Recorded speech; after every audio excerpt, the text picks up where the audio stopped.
আমাদের আমাদের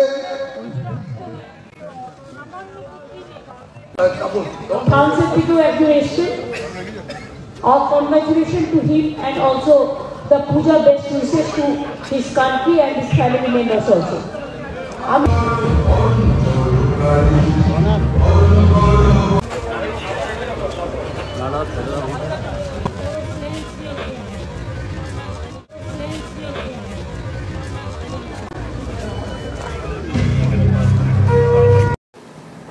দেখলেন ভিডিওটা, মমতা ব্যানার্জি হিজাব পরে তিনি জোরপূর্বক করে পিতৃপক্ষের দিনে তিনি মণ্ডপ উদ্বোধন করতে গেছেন। আর আপনারা হিন্দুরা নাকে সর্ষের তেল দিয়ে ঘুমাচ্ছেন যে কী হবে, কি গেছে, মন্দির তো উদ্বোধন করেছে, তাতে কি যায় আসে আমাদের? এটাই তো ভাবছেন যে মুর্শিদাবাদে হিন্দুরা মরেছে, কি আমাদের কি যায় আসে? ক্যালকাটা ক্লিনিক হয়েছে, হিন্দুদেরকে মেরেছে মুসলমানরা, আমাদের কি যায় আসে? বাংলাদেশে প্রতিদিন হিন্দুদেরকে মারছে, আমাদের কি যায় আসে? কাশ্মীরে প্রতিদিন হিন্দুদেরকে মেরে মারছে, এখনও পর্যন্ত তাদেরকে পূজা অর্চনা করতে দেয় না কাশ্মীরেতে। এক রাতে পুরো 4 লক্ষ হিন্দুকে মেরে তাড়িয়ে দিয়েছে, মা বোনদেরকে ইজ্জত লুটেছে এবং ঘরে বউ গণিগতের মাল বানিয়েছে মুসলমানরা। তাতে কি যায় আসে? সে তো আমার ঘরে আসছেনি এখনো, এটা ভাবছেন তো? বাংলাদেশে ওপারে যারা আছে যে বাঙালগুলো, যে তারা কিন্তু একসময় ভারতবর্ষে ছিল, তারাও এই জিনিসটাই ভাবতো। যোগেন্দ্রনাথ মণ্ডল বলে একজন ছিল, সেও ভাবতো,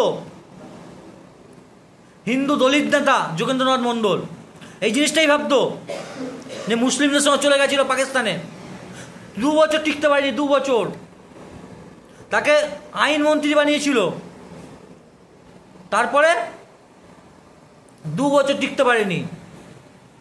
আপনারা এটাই ভাবছেন যে আমার কলকাতা হয়েছে তো আমার কি, মুর্শিদাবাদের তো হয়েছে তো আমার কি, মালদা হয়েছে তো আমার কি, এটাই ভাবছেন তো? মুসলমানরা আপনাকে চারিদিক থেকে ঘিরে গলা টিপছে, আপনার বাড়ি পর্যন্ত আসতে সময় লাগবে না, আপনার বাড়ি পর্যন্ত আসতে সময় লাগবে না। আর এই মমতা ব্যানার্জি আমাদের হিন্দু ধর্মকে অপমান করার জন্য, হিন্দু ধর্মকে অপমান করার জন্য জেনে শুনে হিজাব পরে মণ্ডপে গেছে এবং পিতৃপক্ষের দিনে তিনি ফিতে কাটতে গেছেন। আর আপনারা বলোহারি, আপনারা এসব দেখার পরও এই ক্লাবগুলোকে চাঁদা কেন দেন? যে ক্লাবরা একটা মানে কথা বলার মতো হিম্মত নেই, একটা মানে অনীতি হিসেবে কাজ করছে, যাদের নীতি নৈতি নাই, সেই সব লোককে কেন ডাকেন? তাদেরকে চাঁদাটা কেন দেন? এই যে হিন্দু মহাসভা, আমাদের যে বজরং দল আছে, তারা রাস্তায় কেন নামছে না? এই ছোট্ট ছোট্ট করে আঘাত করতে করতে চারিদিক থেকে আমাদের ঘিরে ধরছে এই মমতা ব্যানার্জির নেতৃত্বে। এরকম গোটা ভারতবর্ষে এরকম টুকরো টুকরো গ্যাং আছে। পশ্চিমবাংলার প্রশাসনকে নিয়ে মমতা ব্যানার্জি যে একটা গ্যাং তৈরি করেছে হিন্দু শেষ করার জন্য।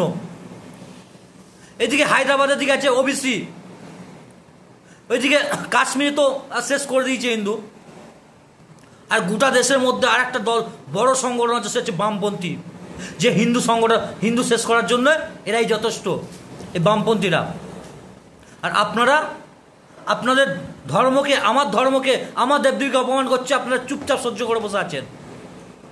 যত ছেলে খেলা আমার ধর্ম হিসাবে না, আমার ধর্ম সঙ্গে যত ছেলে খেলা করতে পারেন, আপনারা জোর গলায় প্রতিজ্ঞা করুন, যেসব সংগঠন, যেসব দল হিন্দু ধর্মে অপমান করবে তাদেরকে একটা টাকা দেব না, এবং সেসব জায়গায় যাওয়া পর্যন্ত আমরা বয়কট করব। এই জিনিসটা করতে শুরু করুন, এইটুকু করতে শুরু করুন, তাতে সবাই টের পেয়ে যাবে। যেসব সেলিব্রিটিদের নিয়ে আপনারা ডাকছেন না, সব কটা সেলিব্রিটি কি বলুন তো, সব কটা বেশিরভাগ 90% সেলিব্রিটি হচ্ছে ধান্দাবাজ, টাকা টাকা। আর হিন্দু ধর্মকে অপমান করলে আরও সেলিব্রিটি তারাও বড় হয়ে যায়। হিন্দু ধর্মকে অপমান করে দাও, বড় বড় সেলিব্রিটি অপমান হয়ে যাবে, সমস্ত মুসলিমরা এক হয়ে তাকে ফলো করতে শুরু করবে, আর হিন্দুরা 2-4টে করে গালি দেবে, ব্যাস হয়ে যাবে সেলিব্রিটি সে।